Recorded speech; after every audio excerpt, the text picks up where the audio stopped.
Названы имена лучших юных мультипликаторов. Сегодня прошел показ мультипликационных работ финалистов второго республиканского детского фестиваля «Чудеса кино».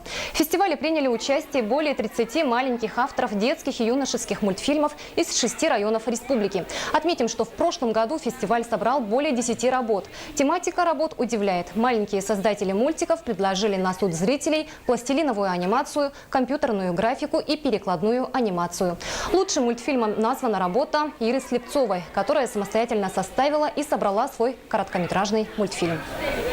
Основная цель фестиваля – это распространение и поддержка детей, именно детского творчества, в том числе и детей с инвалидностью, которые ограничены в каком-то смысле в общении с детьми.